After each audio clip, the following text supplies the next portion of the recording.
Hi, this is Canute White, Dr. Canute White, and you're listening to Canute Exploration, your topic in a podcast. Welcome again. I just like to welcome those persons listening from around the world. We know that there are persons listening from as far as Canada, UK, Jamaica, naturally, United States, because we're reaching out to you from Marymount, Florida, France, Germany, Ukraine, Spain, Australia, parts of Africa, St. Lucia, Switzerland, and there are persons listening also in the St. Lucia, we had said, right? Several places around the world. Thanks for listening and welcome to Canute's Exploration, your topic in the podcast. Those persons watching on YouTube, welcome. The listeners are really those who are listening from Apple Podcasts, Amazon, and those persons on Spotify, your favorite podcast platform. That's okay. You can subscribe, rate, comment, use the comment box if there's something you'd like to say to our guest. I'll introduce our guest shortly. And you can ask questions basically. Also, if you want to, you can sponsor the podcast so that we can continue to roll out good guests for you. And you can do that a number of ways. You can email us at wradio668 at gmail.com, or you can go on to Upper Podcast and there is a link called sponsor/support. You can click there and register as a sponsor for this podcast. This episode brought to you by Shop Posh Libra. Shop Posh Libra. You can go on Instagram. You find them there at Shop Posh Libra or WhatsApp 876-292-4255. Delivery service available. Shop Posh Libra. Fashionable essential. If you use the promo code DACAD, you will get 5% off your purchase. Don't forget that. And also brought to you by Deliver Drive JA Limited. WhatsApp them at 876-403-1924. Leave the journey to us. Look, our guest today will talk to you about something very interesting.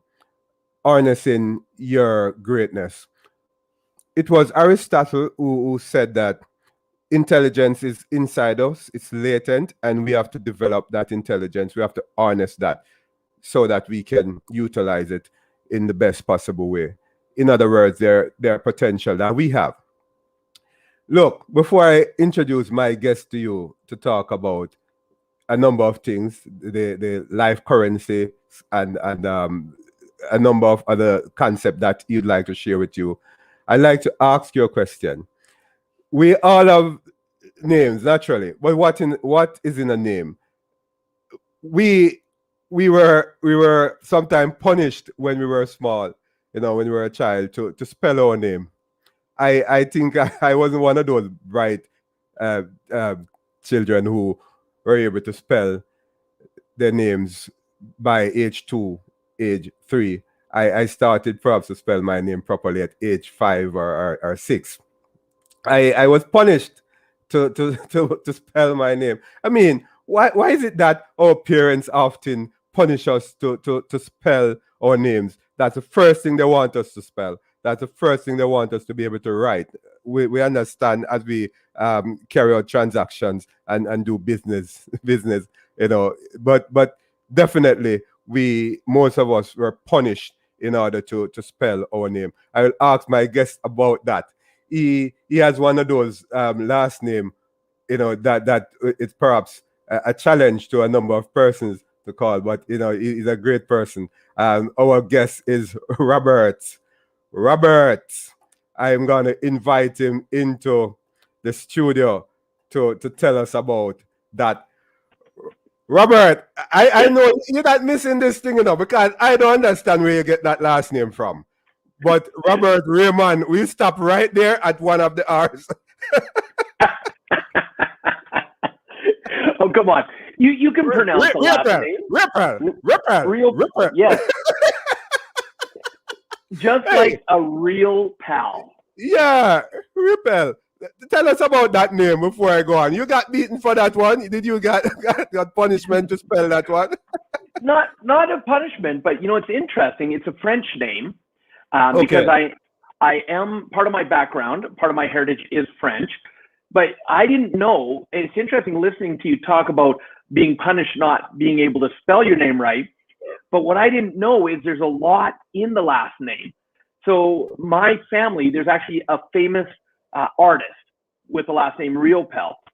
But if you look into history and you look at it, Riopel is spelled Riopel, like my name, or there is Riopelle. So an extra LE on it. And what I didn't learn until only about 10 years ago is if your name was spelled like mine, that meant you were born into the wrong family. You're born into the wrong Riopels. If it was spelled Riopelle, that was the upper crust. That was the wealthy Riopel. Yeah, the elites. Right? And I'll tell you, thank goodness I didn't know that about my last name, because already growing up as a child in a poor family, we already, took enough grief for that. And so imagine what that would have done to my self-confidence if all of a sudden I'm growing up going, oh, I was born into the wrong Riopel. I'm the wrong one. I don't have the right last name. So guess what happened? When you spell your name, you spell it with the E, and then you get some punishment for that because, hey, you're spelling it wrong. You understand? Hey, Riopel, it's nice to meet you, though. I'm enjoying it already. Tell me, though, who is really Raymond Riopel? Tell me who you are. Yeah, today I am an international best-selling author. I am an app designer. I am a serial entrepreneur, and I've been blessed for the last 18 plus years to travel around the world and being able to train personally over 500,000 people on how to create more financial freedom in their life. So that's me living my passion nowadays. Now, before then, though, everything from being taught, my parents, what they would say to me, Dr. White, is they'd say, you know what, you can be anything you want to be. Yeah. And that's what they would tell me. But then what they would model is we moved around a lot because my parents, just to support the family, were having to move place to place to keep working. And so on one side, I'm hearing I can be anything I want, just put my mind to it. But what I'm modeling is find a job, try to get a job that'll keep you secure, work hard, and do whatever you need to do. Even if you don't like the job, if it's supporting your family, you do that job. So I had that kind of disconnect happening. So when I started working at a young age, I started working hard. I would stay loyal to a company to make sure I could be long-term. And I'd give it everything I had. And by the time I was 21 years of age, I'd actually worked for 3 different companies. Oh. And my mind's going, I'm working hard. I'm staying loyal. Why do I keep getting laid off? And I live in Alberta, up in Canada. And here we have oil. And if oil prices are good, we do very, very well. Our economy booms. But if oil prices are low, our economy goes down really quickly. And in 1989, when I was laid off from that 3rd company, we were in the middle of oil prices being way down. And so I couldn't find a real job. I looked. And I'm newly married. I'm still a newlywed. So I wanted to support my wife. So I decided to do something. Because my parents taught me, you find something to make money. So I started delivering pizzas for Domino's Pizza. And what's interesting, I actually started making more money delivering pizzas than I did in my real job. I know. It's crazy. And I was having fun too. I was having fun. Getting to drive, window rolled down, listening to music, meeting people. I'm like, this is awesome. I was able to go from being a driver to being a manager. My wife became my assistant manager. We started working hard, 7 days, open to close, 7 days a week. And then we had the opportunity we qualified to be franchisees. Oh, I don't know if you know much about, you cannot just buy a Domino's franchise. You actually have to successfully manage one for at least a year, meeting a bunch of criteria. okay. And if you qualify, then they will waive the upfront franchise fee, but you still have to have money to buy or build a store. Right. Mm-hmm. So we're qualified to be franchisees, but we don't have any money. And all of a sudden one day our franchisee comes in and says, I'm getting out of Domino's Pizza. I'm putting the stores up for sale. I went into fear mode because we knew that when a new owner comes into a store, the first thing they do is they get rid of the managers and bring their own management team in. Yeah. And so in my mindset, it was, we better start talking to other franchisees. We better find someone else to go manage for. And my wife is like, why would we do that? I'm like, we need a job. And she goes, why don't we just buy the store? And I'm like, we don't have any money. Like, hello. But one of the things that we do have is we have passion. Yeah. And if there's something we want to accomplish, we'll find a way to do it. And it took a lot of mistakes, a lot of paying money to the wrong people that said they could help us. Yeah. But about 4 months in, we actually found a way where we were able to buy not just the store we were working in. We actually bought both the stores he had for sale, and we did it with no money of our own. And we became franchisees. Working hard, right? Talk about working hard. Right. Look, I'm interested though about your childhood. You know, tell us about your childhood. You talk about poverty. I get something coming from there when we talk about the name. You know, so tell us about your childhood. Yeah, I was born in British Columbia, and until I hit grade 4, we never spent more than 6 months, maybe 1 year in one place. Right. And so we moved around a lot. I was always the new kid. A lot of people don't realize I'm actually a very shy person. I'm a very shy person. Okay. Yeah, you're smiling. I know. No, you know why I smile? Let me put it in a bit. Why I smile, because I am shy as well, and people are saying, "Really?" So I understand you. Yeah. Yeah, I'm shy as well. A lot of people can relate that are listening. See, the way I would hide my shyness is by being outgoing. Especially as a child, you don't want to be alone. You don't want to not have friends. So I never knew how long we were going to be in any one place. So I wanted to make friends quickly. So I would do some crazy things just to make friends.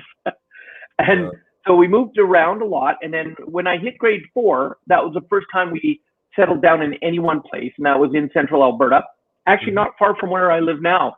Okay. And that's where we started having more stability. And in Canada, we have something called the Cadet Organization. Okay. It's a way for just like Scouts and Cubs and stuff like that. But this is based on our military. So for Sea Cadets, that's for the Navy. Air Cadets for the Air Force, Army Cadets for the Army. And so at the age of 10, I joined the youngest version called Navy League. And I started learning discipline. I started learning leadership and some skills. And then when I turned 12 and a half, I naturally graduated into Sea Cadet. Right. And I spent, from age 12 and a half, and you have to leave when you turn 19. So I spent a good 6.5 years in the cadet organization, which for me, I think it was one of the greatest things I could have done, because every summer I was away at camp from 2 weeks my first year to 6 weeks and then 8 weeks. I ended up becoming staff, and actually it was in cadets I met my wife. Cool. We've actually known each other since we were 13. Yeah. We started dating when we were 16, and we actually got married when we were 19. And we have actually just celebrated our 32nd wedding anniversary. Congrats. It's a love story. Yeah. Yes, absolutely. Cool. I love that. Absolutely. And with my childhood, I was going to be an officer in the Navy. Yeah. I watched both of my older brothers go into the armed forces. And so I thought naturally, and I'd actually got a scholarship to go to our naval college. But at the age of 16, I was actually through the cadet organization. I came back from summer camp, and 2 weeks later, I got to do a 3-month tour duty on a Canadian Armed Forces ship Mm-hmm. to see what it was like being in the Navy. And Dr. White, Yeah. I am so thankful I did. Because when I stepped off that ship after 3 months, I went, I do not want to be an officer in the Navy. You have learned the hardship, right? Yeah. Well, yeah, and not so much that it was the hard work. That I didn't mind. But I noticed that everybody on the ship had very poor relationships, family-wise. Oh, okay. You know, so when, like my brother who entered the Navy, in his first 3 years on board ship, he was only home for 3 months. That's Yeah, it. yeah. And he had two young children. So I knew I didn't want to be away from family. I'm very passionate about family. So I made the Great. decision. I didn't want to be in the Navy, but I didn't know what I was going to do. I just knew I would work hard. And then, of course, the path led me to being the franchisee eventually. And from being a franchisee, though, my wife and I started doing pretty well. But our spending habits, our mindset, it was actually set to spend more money than we were earning. And I don't know, have you ever met anybody that spends more money than they earn, Dr. White? Have you ever met anybody like that? Yeah, there are persons who do that. We know that, right? Yep. And but we were franchisees for 9 years, but by the time we were 8 years into being franchisees, we are now over $150,000 in debt, and we're going down very quickly. And I'll tell you, I don't know if I've ever experienced stress like financial stress. Okay. That's got to be one of the worst stresses. But from that stress, it led us to personal development. Yeah. And from personal development, we went to a 3-day weekend that not only helped us understand why we were in debt, but take ownership that we were the ones creating the debt. We can't blame anybody else. We had to take ownership. But more importantly, it also taught us what to do if we wanted to get out of debt. Right. And we walked away from that 3-day weekend with action steps in place, things we knew we wanted to do, and we actually took action. And this is probably what I've learned around the world. This is one of the biggest differences between people who do have success and don't. Successful people take action. They really do. Definitely. Yeah. And you know, coming out of your childhood, what type of inspiration do you think your childhood would have now for persons listening? Or would your childhood inspire others at this point? You know, I've been asked the question before, if I could go back and tell my younger self some advice, what would it be? And the only thing I can come up with kind of answers your question as well. Right. Is I would go back to my younger self and say, live life exactly like you want to. And don't worry about making mistakes, because I've seen how my journey's been perfect for what I need it to be, even the bad times. Yeah. For who I am today, some of the things I went through has allowed me to now help other people because I can relate to what they're going through. Yeah. And I've been able to help them through that. So I would actually tell my younger child, don't try and change anything. Just what happens in your life is meant to be.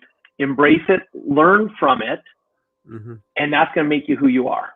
But my thing with that though, Robert, you know, being a psychologist, being in psychology, my thing with that is that you are not, the autonomy you don't have to do that as a child. You have to live life how your parents want it to be, if you understand what I'm saying, because you're a child. So would your younger self got that opportunity to live life as you'd want to, or you just still well, not that as you want to. It'd be, of course, listening to my parents and that, but don't be afraid to just be you. Don't be afraid to really enjoy, because so many children are afraid to make mistakes. Yeah. Make mistakes. Make lots of mistakes, because that's where we learn the best. That's kind of how I would. I got you. Yeah, I just want you to clarify it so that, right? But I understand what you're saying. So that's important though, and I just want to talk to you about your book for a while. Success Left a Clue. That's a strange title for a book. talk to me about the tiger and a bit of the content of the book, because I know as we continue the conversation, you'll be going into your book a lot. But tell me a bit about the book. Well, I wrote it for me, Okay. and because I came up with 6 things that I do in my life that allow me to design the life I want. Mm-hmm. And the reason I named it Success Left a Clue. Oh, and I love your graphics. I love how quick you're on things. Thank you for that. Thank you for that, Robert. And Yeah. the reason I do that pose is because I'm known for on stage giving people clues. And so I'll actually even get my audience, I'll have them put their fingers and their thumb together like this, put their hands up, and they have to do a dark voice, a deep voice. They have to go, give us a clue. And when you have 1,000 or more people do that, Dr. White, it sounds awesome. It sounds I will try that when I do presentation. Well, have fun with your audience. That's what I do. But the reason I called it Success Left a Clue is I love to watch people. Mm-hmm. I love to watch people. And as I've been blessed to travel around the world, not only have I trained over 500,000 people personally, but I've also hosted a lot of events, and I've had a lot of the top thought leaders in the world share the stage with me, where I'm either hosting an event or they come in as a special guest to an event I'm doing. And I'm always watching what really makes a difference between someone who has success and someone who doesn't. And I started noticing a lot of clues, a lot of clues people miss. And so I decided to put that into my book and call it Success Left a Clue. And so throughout the book, I not only give the 6 steps, but I drop a lot of nuggets of gold that are clues that if you want to have success, do what successful people do. And, I'll use an example, something I put in my secret chapter. This one's not even in the book. Okay, I got you. But to do it, Dr. White, you've got to go give us a clue. I want to hear your deep voice. Clue. Put your fingers like this. Put your finger like this with your thumbs and your fingers together, and go give us a clue. Give us a clue. I love it. I got it. I'm working with you. So one of the clues I have in my secret chapter, as an example, is choose to be happy. Yeah. Choose to be happy. And I learned this the first time I went to India, as an example. Here I am in India. I finished a full-on 3-day training. I've got an extra day, and I want to go do some shopping for my wife. And so my partner, he sends me with his driver and one of his staff members so she can make sure she takes me to the stores and translate if needed. And as we're driving around, I like to get to know people.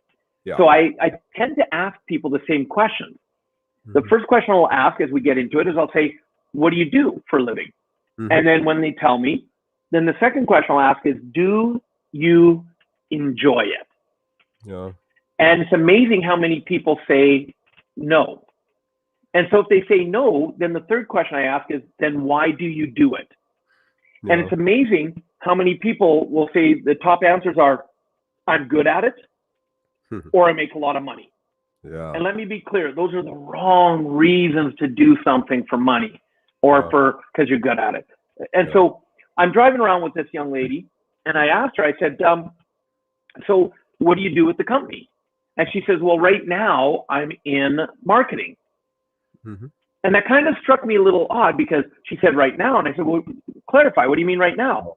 I said, because do you enjoy it? She goes, I do it for right now. I enjoy it now. And I said, so what do you mean by right now? She says, well, I'm getting married next year.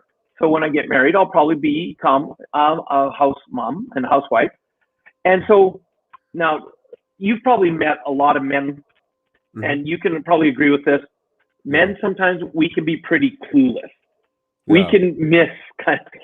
Yeah, I agree. I asked her, I said, oh, where did you meet your fiance? And she said, I haven't met him yet. I'll meet him at our engagement party. Because I hadn't even thought of, in India, they have a lot of arranged marriages. Yeah. Now, I'm a naturally curious person, so I'm talking to her, and I said, so, how does that work? And she goes, well, in India, we have arranged marriages, and we have love marriages. And I said, so an arranged marriage, I said, do you ever end up eventually falling in love? How does that work? And I'd asked her, I said, do you mind if I ask you questions? Because this is something I don't know about, and I'd love to learn. And she said, yeah, I'll answer any question you want.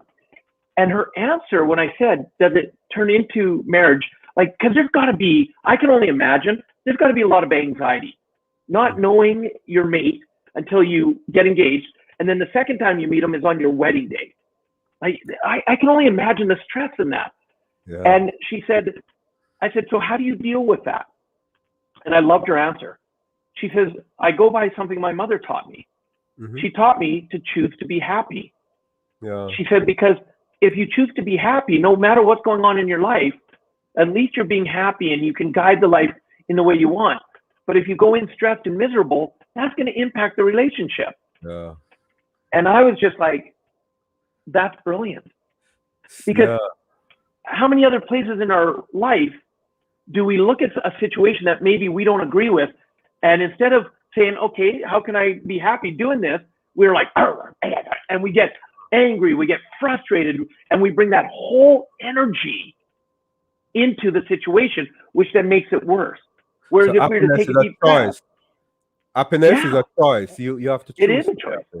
That sounds good. I want to find out from you, is greatness latent? Is it in me, in you, in the person down the road, in the child you used to pass not too long ago?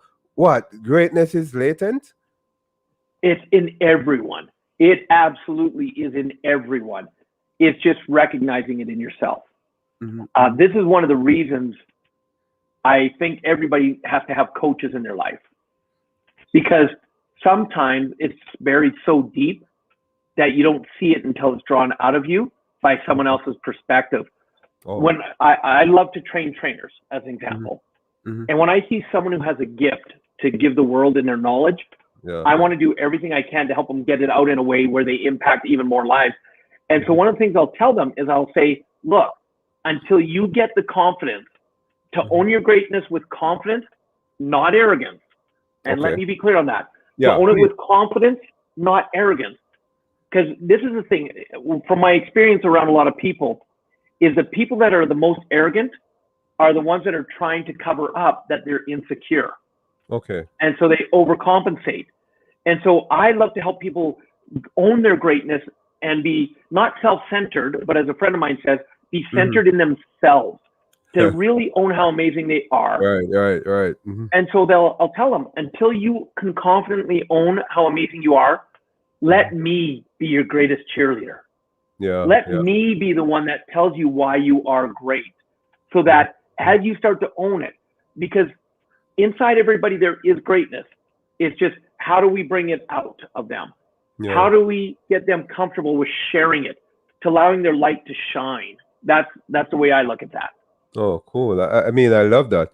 Right. And this is Canute Exploration, your topic in a podcast. I'm Dr. Canute White. You're listening to me on YouTube. You're listening on your favorite podcast platform. And I'm sitting in with Raymond Riopel.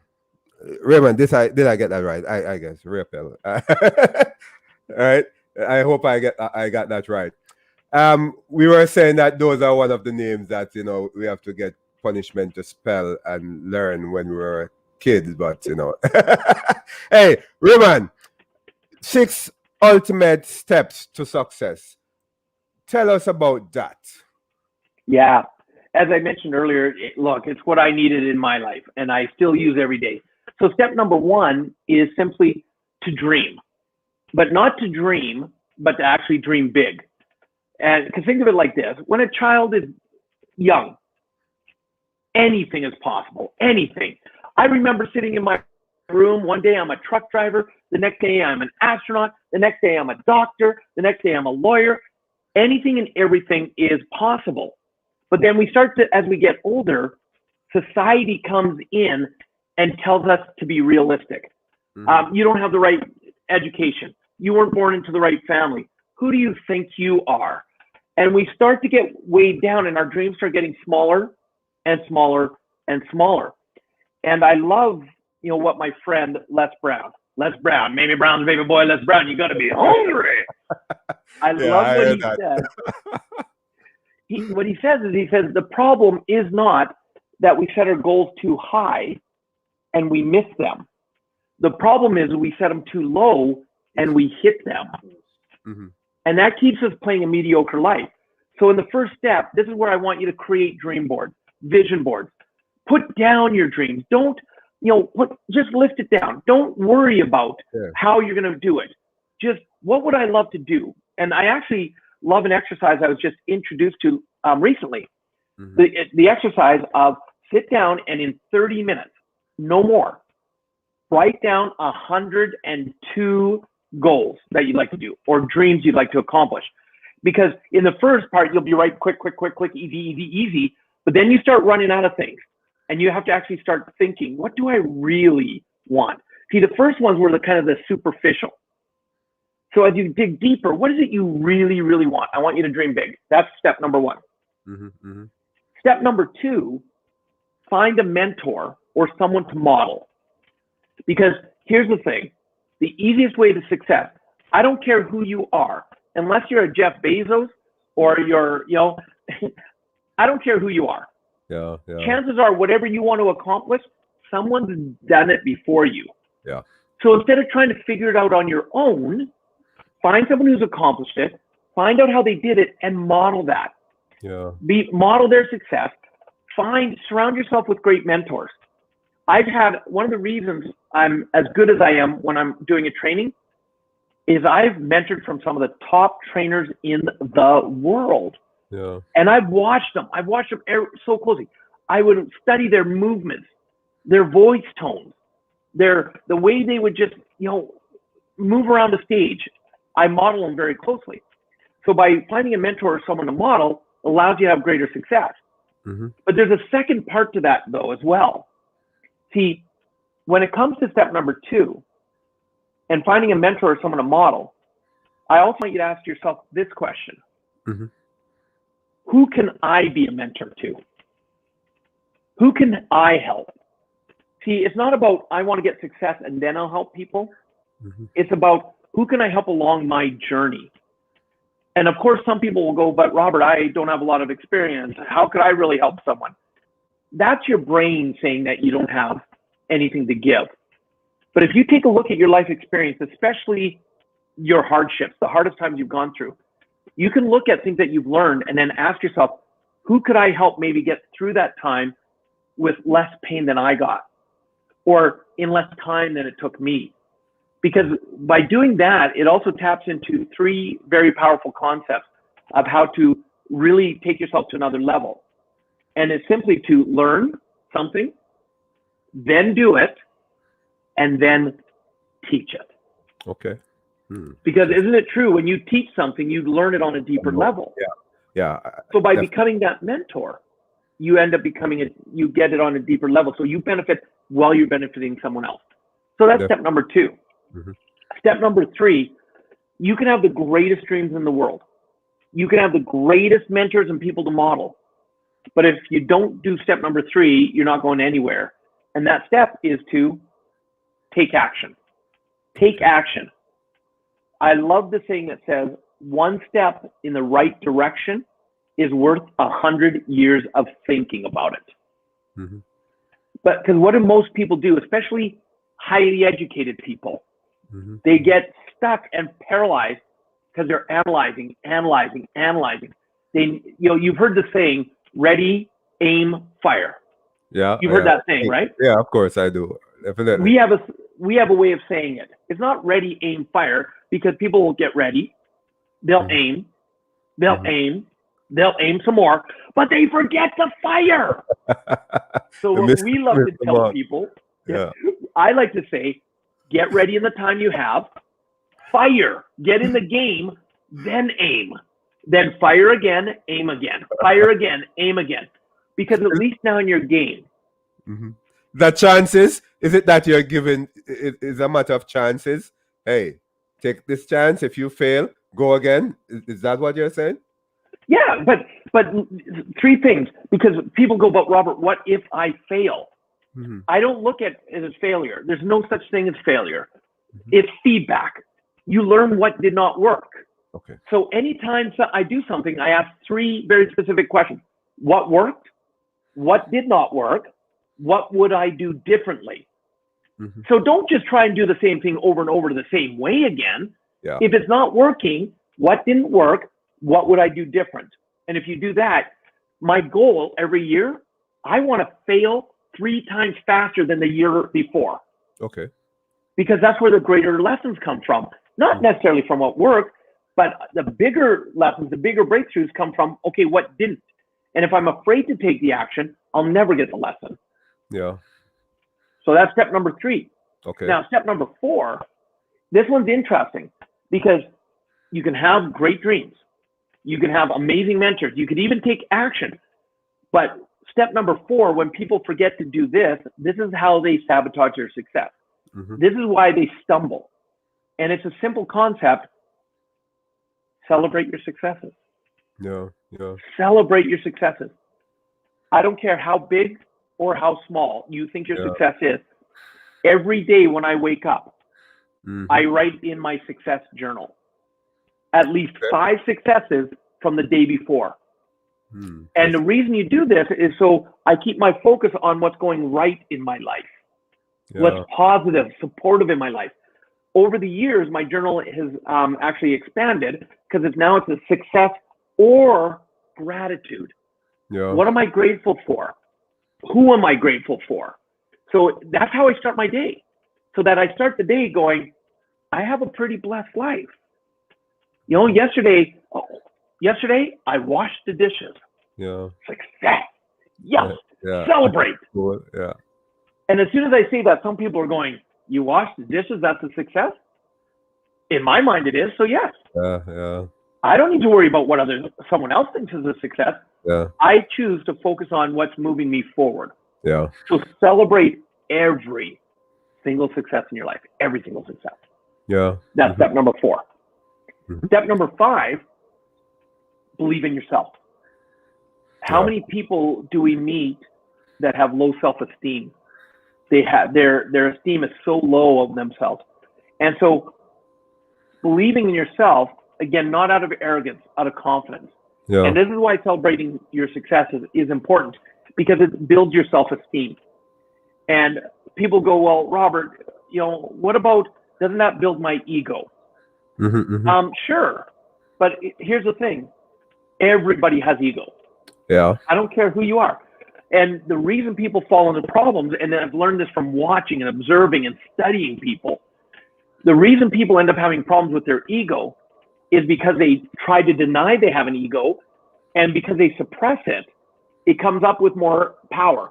So they suppress it harder, and eventually they can't hold it back anymore, and it comes out in a weird way.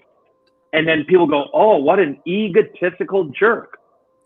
Yeah. But on the other side, if you say, okay, I know I have ego, and I can only use my own experiences. When I'm on stage in front of hundreds or thousands of students, I'm there for them. And to me, there's no room for my ego. I'm there to be of service. But I know if I don't take care of my ego, it will come out. Yeah. So I've learned there's ways to let my ego play in a lot of fun ways so that it goes, yeah, I'm taken care of. And for me, I love video games. I love video games. Yeah. So if I'm playing a video game, I'm winning. I'm winning. My ego plays at full force. If you and I are competing in a video game, you're going down because I'm going to win. And because I have a healthy way to express my ego, then when I'm doing my powerful work of working with students and helping transform lives, ego doesn't come in. Interesting. I can be there for the audience. Yeah. So that's step number 5. Believe in yourself. And then step number 6 kind of surprises people, because step number 6, repeat the first 5 steps. Because here's how it works, Dr. White. Yeah. You set a dream, and no matter how small it starts, because maybe you don't have good self-esteem. So you set a small dream. You find a mentor or someone to model from. You take action. You celebrate that success, which then increases your belief in yourself. And now you're able to set a bigger dream, find greater mentors, take greater actions, greater celebrations. Now you have more self-confidence, which means you get even greater dreams. And it becomes a beautiful cycle, right? I got it. And that's why I wrote the book that way. Cool. I love that. I love that. And you know, I love your book. You know, the tiger is good. I haven't read the book. I will read it. I tell you that. I promise you. Right. But I love the tiger. I mean, very unique. This thing about making money, I just like to find out. Um, why is it that individuals can have less knowledge and experience as others, but make more money? You know, talk to us about that. Yeah, well, that's actually the whole premise of the book I am now writing called The Authority Key. And what I've come to learn is the reason some people will make more than others, even if they have less knowledge or less experience, is because they are seen as the authority. Whereas people can have all the knowledge and be the best at it, but if they're not known or people don't know they're the best, they'll make less money. And they end up chasing customers versus people being attracted to them. So what I've found is that the book is going to be titled The Authority Key, How to Unlock and Open the Door to Success. Right. And I love using acronyms. So the unlock is going to be an acronym for the practical skills, the practical ways to get yourself seen on as an authority. So as an example, one of the reasons you're positioned more as an authority is because you have a podcast and you host amazing guests. And when you're a guest on podcasts, that's a way of heightening your authority. Same with a book. There's a lot of practical skills. Right. But what most people have missed is what's going on inside the person. Yeah. What mentally, emotionally is holding them back. And so the word open is the acronym for what I call the 4 phases of life. And these are phases that people are constantly rotating through. And one of them is basically chaos. And what happens when someone hits chaos, they resist it. They get frustrated. But if they realize and understand that chaos is natural, instead of resisting chaos, if you embrace chaos, because as human beings, we were meant to evolve, to get better. And the main reason chaos comes into our life is because we get stagnant, we get comfortable, and chaos comes in to kick us in the butt and get us to move to the next level. And so through the 4 phases that I will end up talking about in the book, I show people how to actually flow through the 4 phases so that they can more embrace life and actually not have to have chaos take them out. That when it comes into their life, they can go, got it, I can handle it, and move through it. So that's going to be the difference on the book. Because I want people, there's a reason I do this, and it's a very selfish reason. I want people to make more money. And one of the reasons is because I'm a big believer in the universal principle that you will be paid in direct proportion to the value you give. Okay. So meaning, if I can help people make more money, it's because they're giving more value. And if they're giving more value, they're helping more people. That does my heart really, really good. Okay. So that's my guilty reason for why I want people to be successful. Because I'll tell you, I've lived it in my life of having misery and being broke and being stressed. And it's a much nicer life when you don't have that stress. And that's critical. I want you talk about making more money, but there's this thing that you have about 4 currencies of life. So currencies, money. I mean, I'm not sure how you balance that. What is what are the 4 currencies of life? Well, the first one is what you just mentioned. Money is one of the currencies. And too much money in someone's life is actually called affluenza. Too little money is called poverty.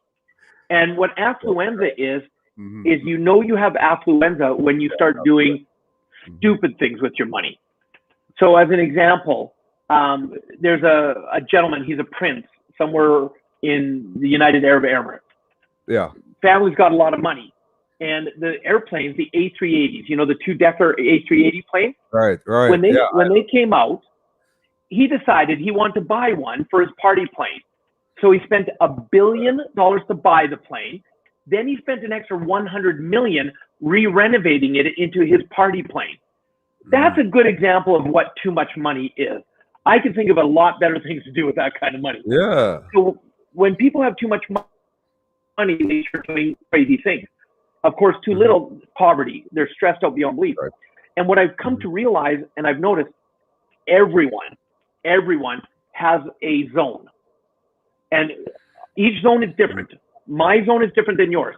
So I know that, I know on my low end, if I'm not making, or through my investments and everything, if I'm not bringing in about $250,000 a year, I'm feeling really stressed out with all my investments. So that's my poverty level. My affluenza level, if I'm bringing in more than $1 million a year, that's when I notice I start doing crazy things. And I start doing stupid things with money. So my zone is between those two. See, I have friends, their goal and their zone is they want to be billionaires. And that's what their drive is, and that drives them. See, I don't need to be a billionaire. I like my life. I understand. And so my zone's different than theirs. So that's the first currency. The second currency is one that we all have the identical amount of: time. The currency of time. So too much time on your hand is called boredom. Too little time on your hand is stress. And so there's a lot of people out there, when we entered into this time in our world, all of a sudden I went from flying 200,000 miles a year around the world to not flying at all, being at home full time. And I found I actually got busier being at home than when I was traveling around the world. And it always amazed me when other people that now were at home were going, I'm bored. I got nothing to do. And I'm like, come over to my place. I'll put you to work, right? I agree. And so what I've realized is, and I learned from this, people are really good at being busy, but they're not necessarily productive. And there's a big difference. I can look at someone and I can say, hey, if you really want to change your life, I am so busy, I don't have time to add anything new. And I could say, well, if I looked at your life, I could see where this 8-hour chunk of the day, you're not really productive. You're doing this, but then you're getting distracted to social media. You're answering emails. You're taking phone calls. You're going to play a game. And then you're going to take a break. And now I'm going to get back to work. See, what I do in my schedule is I will set certain chunks of time where I'll say, maybe with my new book, writing it, from 10 to 11, that is book writing time. All my phones get shut off.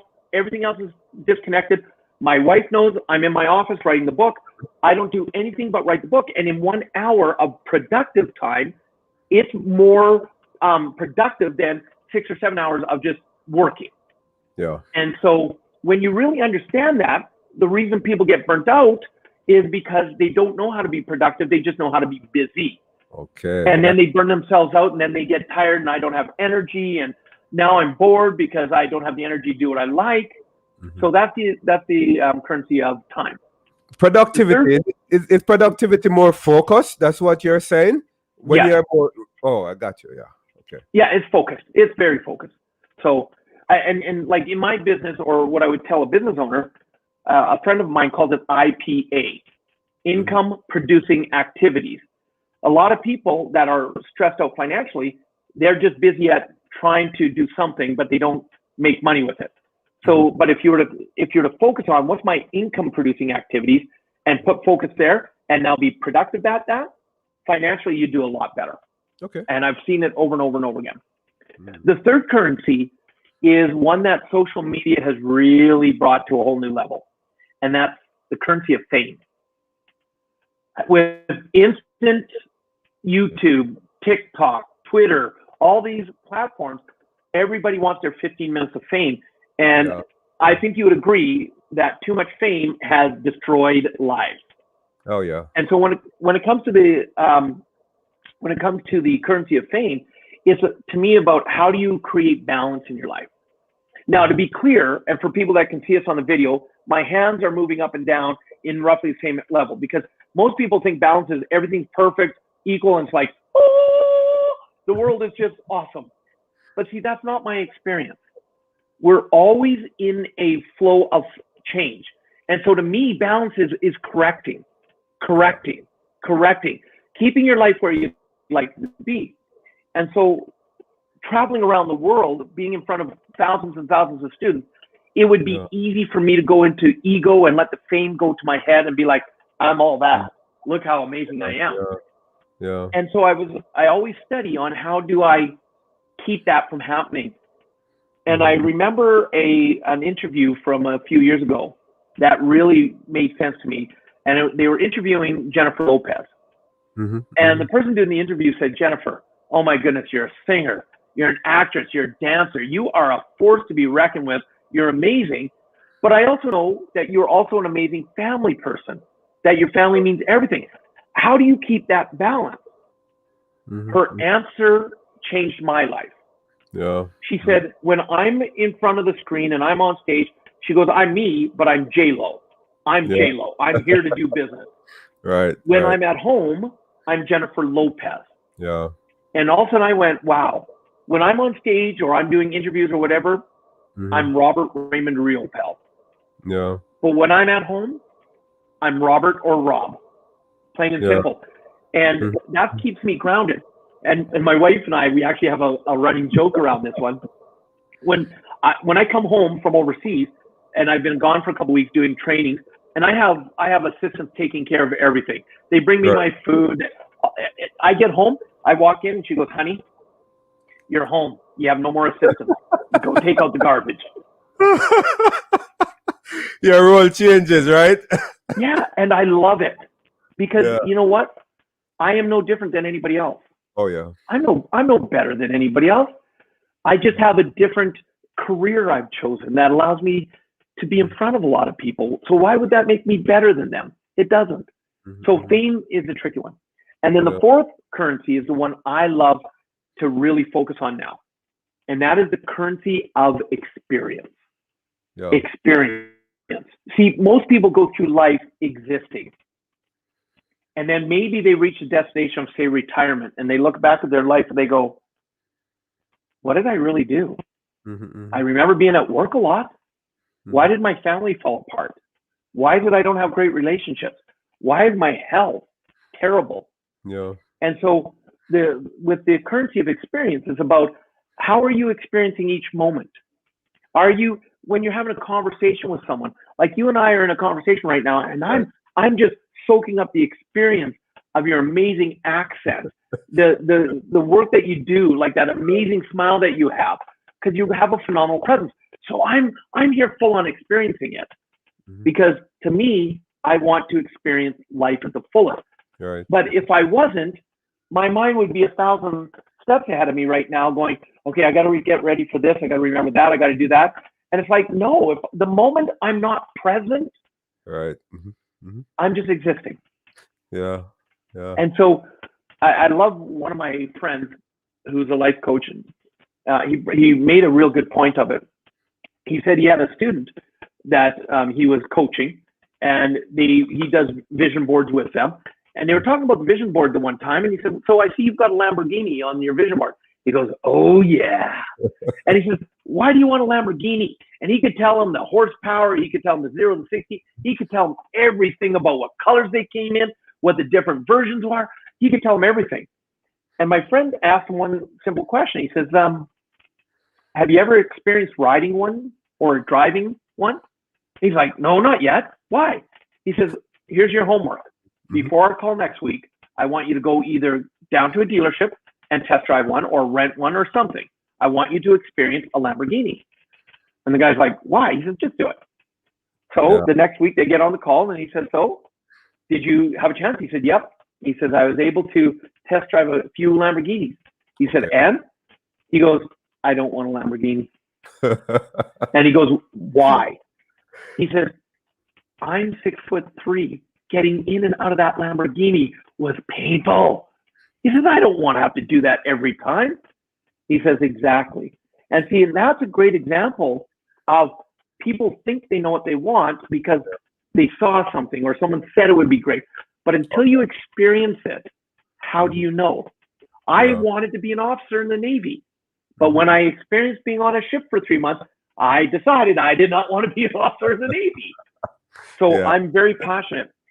I run experiential masterminds, and I love to make it experience because I want people to remember. In a mastermind, when you're coming together, I don't want just people to come together and share a little bit and help each other a little bit.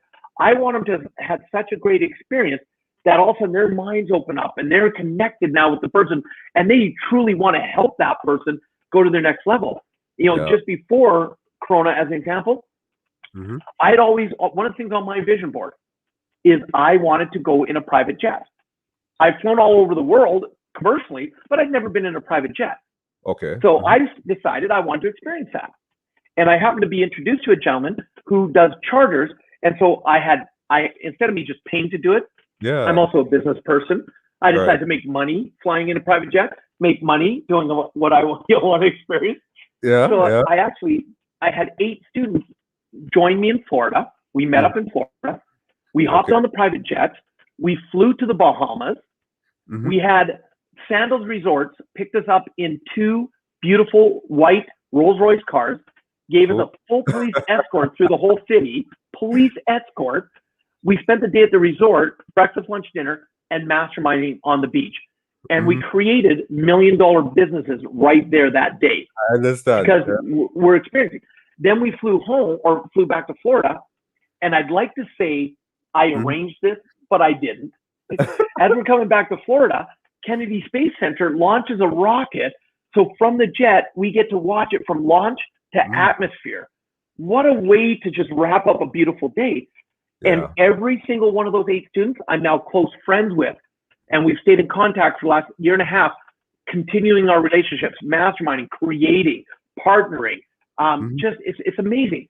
That's how powerful experience is. Yeah, so that's important. Yeah.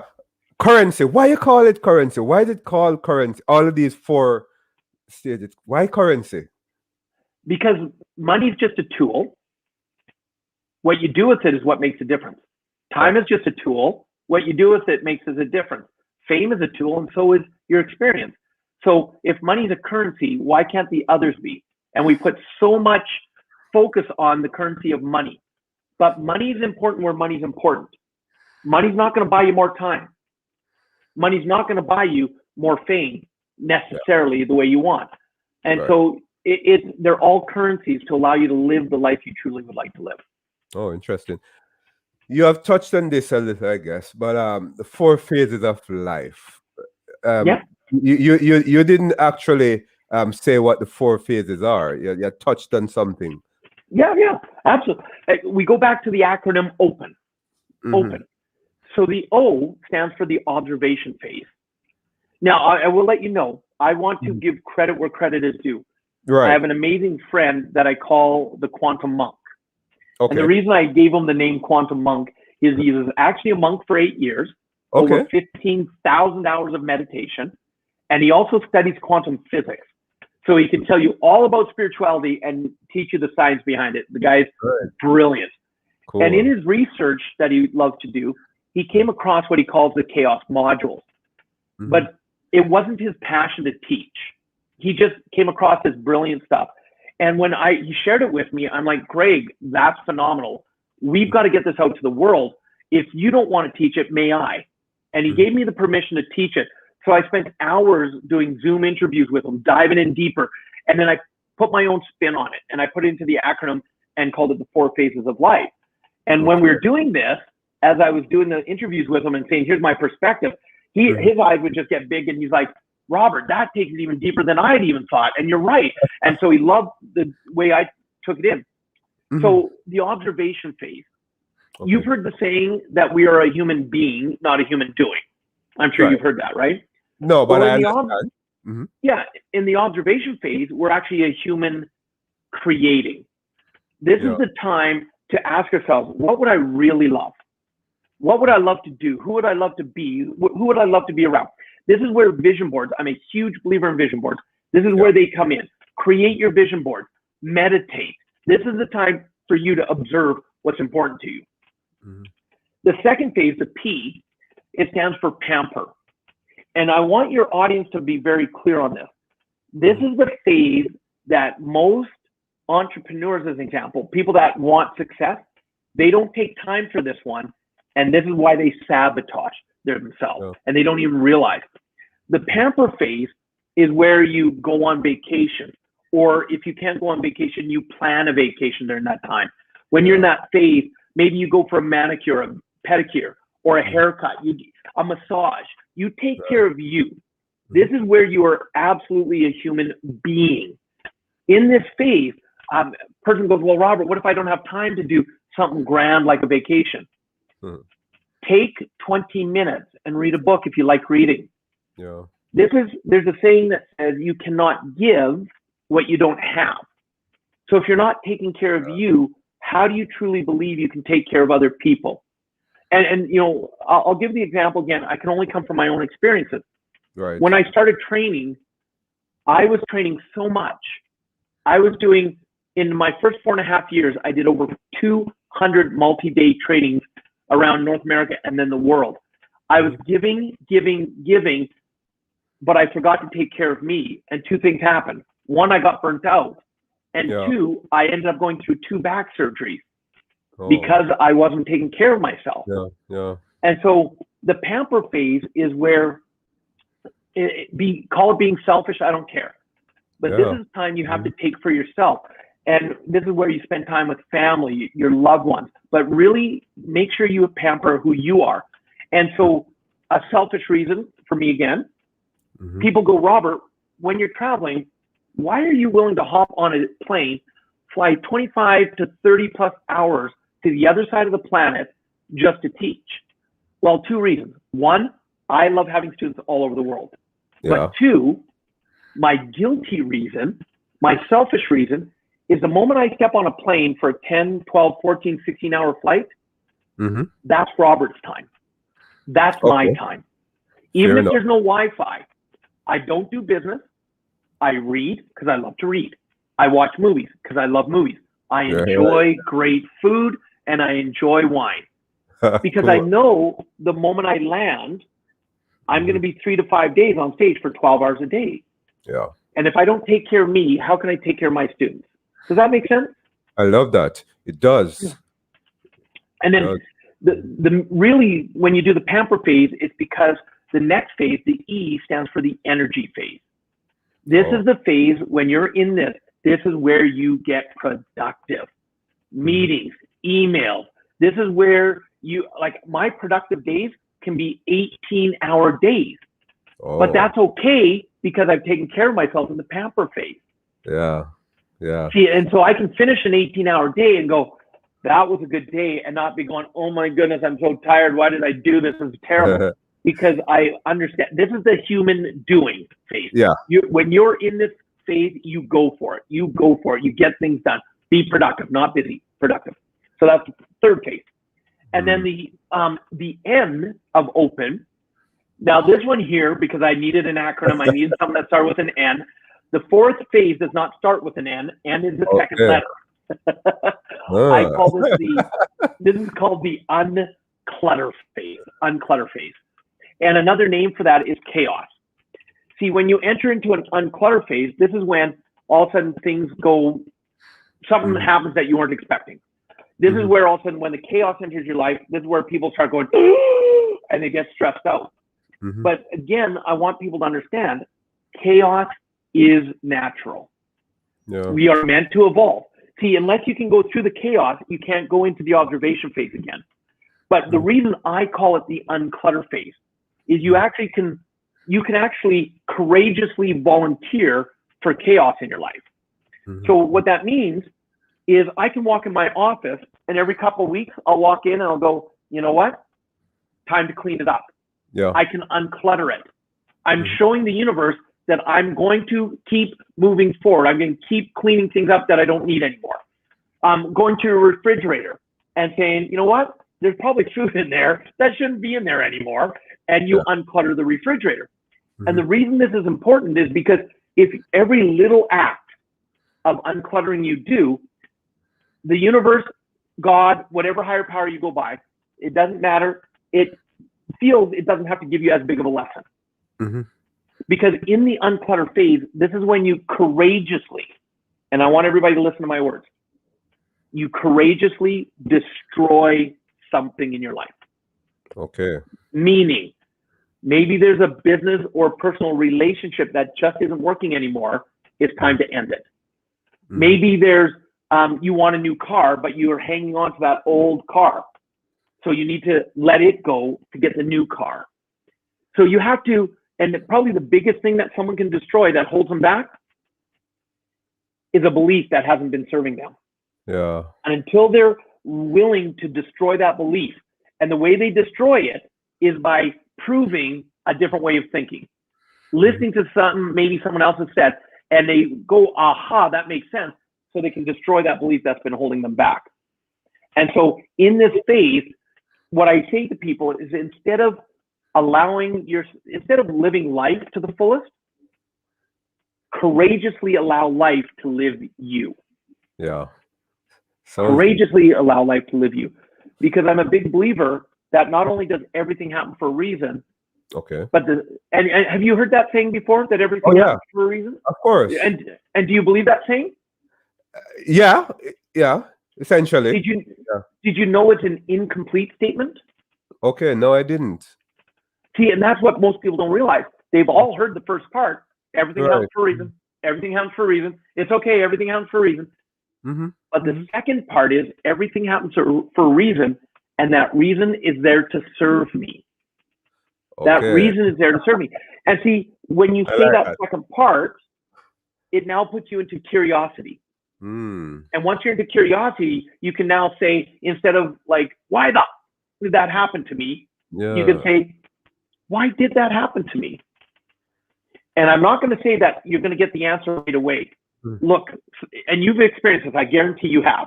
Right. All of a sudden, years down the road, you'll go, wow, now I understand why I went through that. See, some lessons are going to come later down the road. But if you go in with the curiosity of, okay, it happened for a reason, and that reason's there to serve me, by activating that curiosity in your mind, you allow for yourself to have a different energy, which allows you then, again, instead of resisting it, you embrace it, which allows you to move back into the observation phase to be able to flow through again. Interesting. I've read a book called July People, Nadine Cardina, I guess.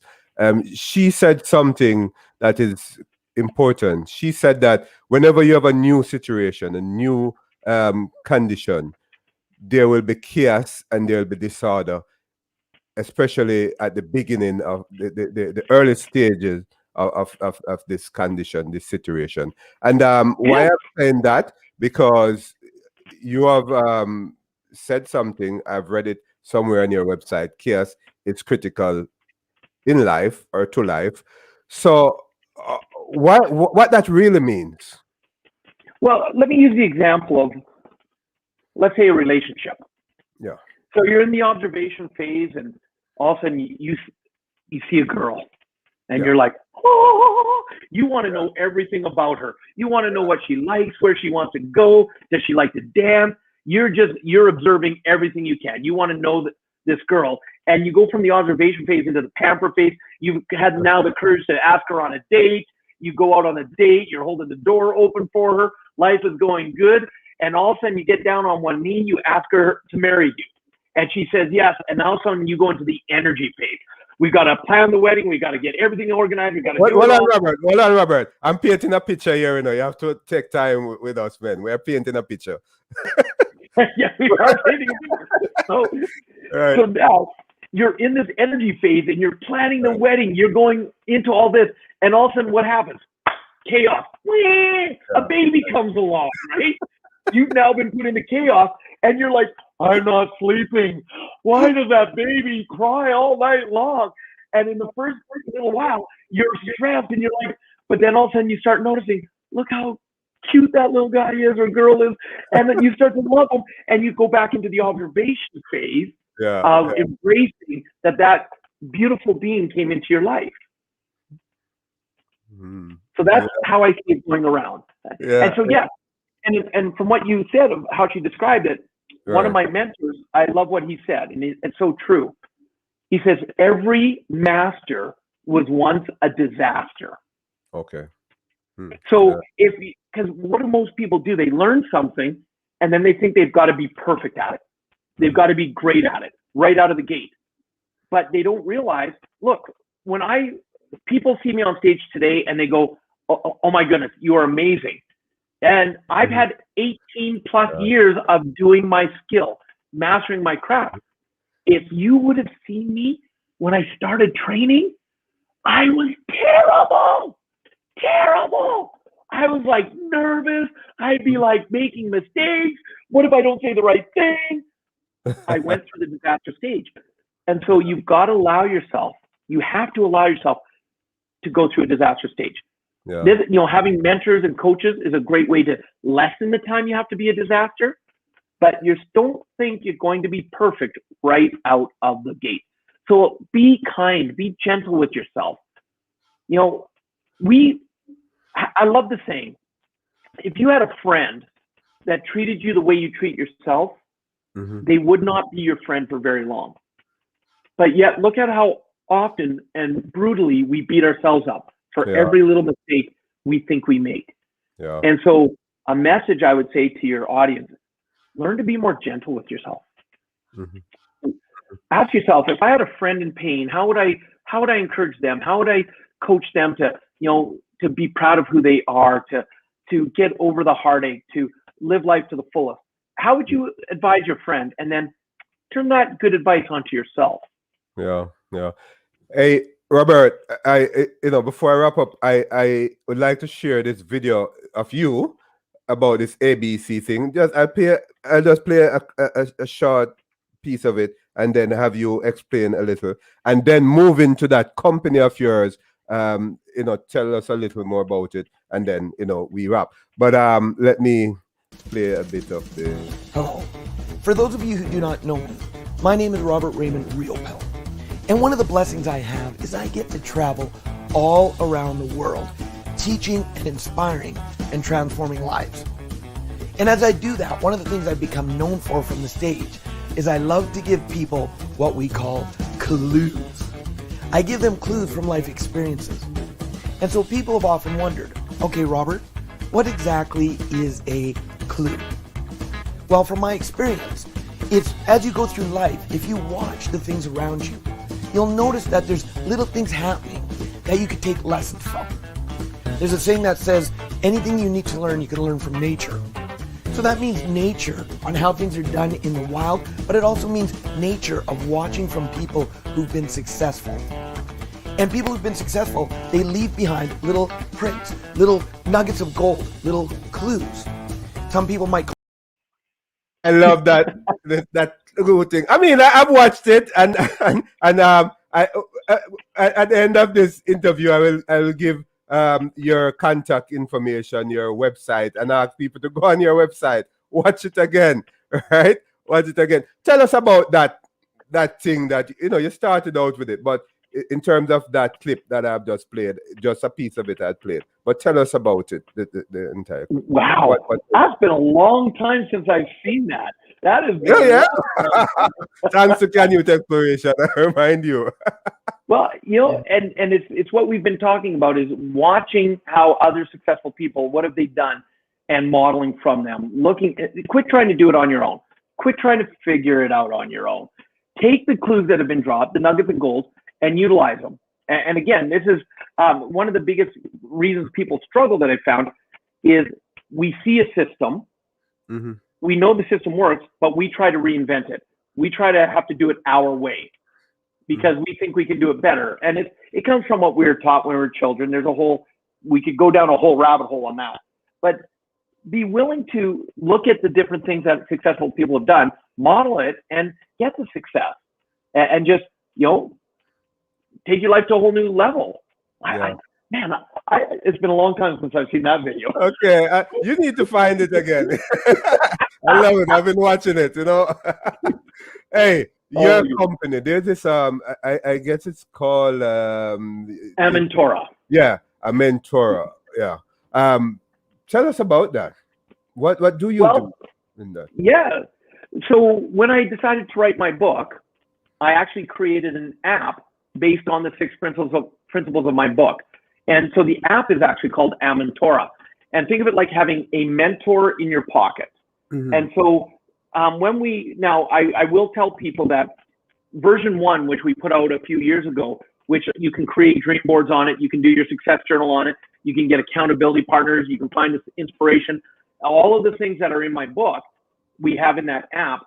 Version 1, we actually have taken offline for right now because we're just getting to the end part of coding out version 2, which is much more dynamic, where we actually utilize artificial intelligence to really enhance the experience for people, especially creating their dream boards. We've gone from one success journal that has 5 successes a day in it to actually 6 major journals that you can write as much in as you want. And the encryption is so, our privacy is so important to us. We've made the encryption so tight that as the developers, we can't even read what anybody writes in their journal because we want them to know it's private. So that's Amentora. That's the company that I decided to develop an app based on my book, and that's what that is. Cool. What's your number, or can people get you? Can you use this number? 1-866-960-9781. Do you have another number to add to that? That one will go through to an answering service so that they can leave a message for me. Absolutely. So that one is available. Or even the better way to get a hold of me is through Facebook on my fan page, because when people send me a message, I end up answering it. It's me that answers it. It's not an assistant that does it. And I would love, Dr. White, I would love to give all your listeners a gift because you invited me on your show. Okay. So, great. my first book, Success Left a Clue, this book right here, I would love to give all your listeners the copy of the ebook for free as our gift for them listening to your show. And for that, they just have to go to robertriopel.com, and they'll be able to get the download of the book, and they'll be able to. Now, it is a workbook, remember. It's not one just to read. There's action steps in there, so you have to do the action steps. I don't want people to just read it and go, oh, that was nice, and put it back up on the shelf. That doesn't do anybody good. I want you to read it. It's got some great little nuggets in it.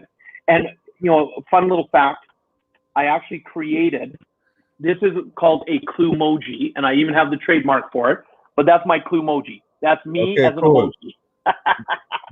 Those persons listening on their favorite podcast platform cannot see it, but it's a cartoon-looking thing, right? Describe that. It's me in an emoji form and giving my clues.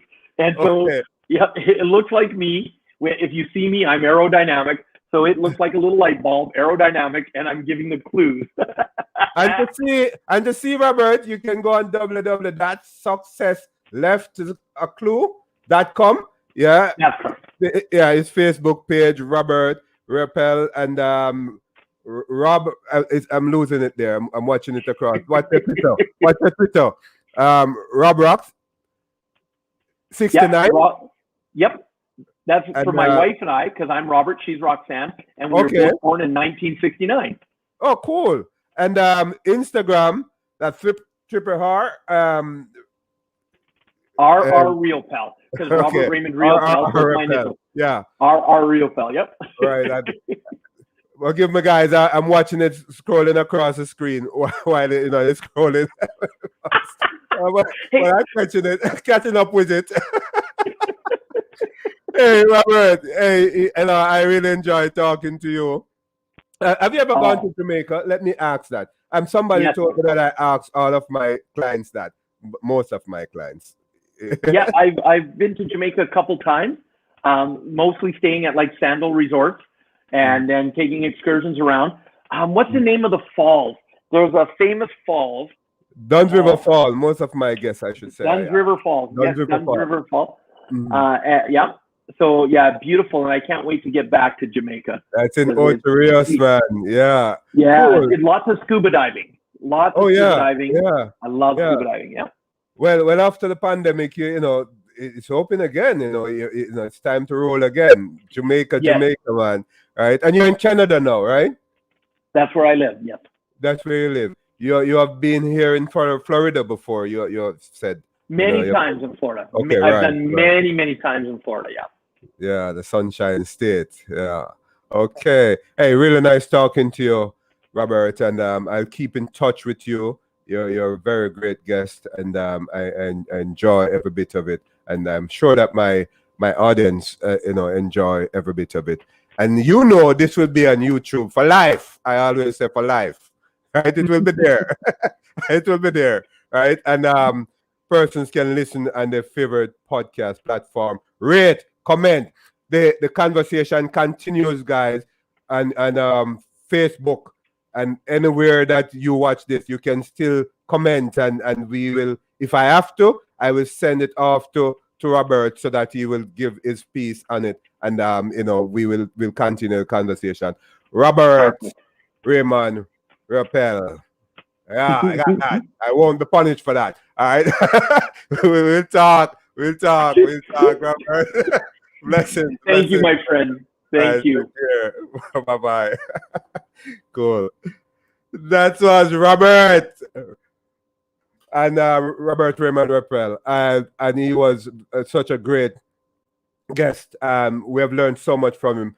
This is something that I will go back and watch. It's my show, but a lot of times you have to keep watching your shows, right? Because I've learned a lot from him, and I will continue to watch this, as time goes by. And I'm asking you to watch it as well, right? Continue to watch it, share it, comment, subscribe, go to Robert's website. He's offering his ebook to you. So go there, www.successleftaclue.com, and there are other links that you can go to in order to get what Robert has to offer. Robert has a very interesting book. I am going to be reading it, and I suggest that you read it, because your success will leave a clue for the next generation. It will be legacy for your children and the people in your community, and definitely for the rest of your family members, great-grandchildren, great-great-grand. So be successful, harness that greatness. Robert told us that the greatness is there, it's latent, and we just have to develop that greatness. He talked about the 4 phases of life.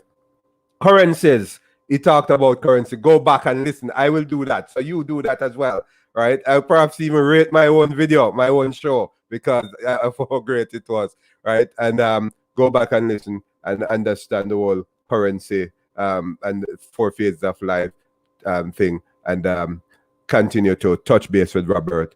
Don't forget, look, the coronavirus still play, as we say in Jamaica. Corona still playing. It's still with us. Wear your mask. Keep your distance. I'm an advocate of the vaccine. I took mine. I'm not telling you to take it, but I'm encouraging you, right? Go do that. And also remember the hygiene thing. Wash your hands. Be with us again. Listen, Canute Exploration, your topic in a podcast. I am Dr. Canute White. Enjoy the rest of your night, day, depends on where you're watching from, listening from, and goodbye.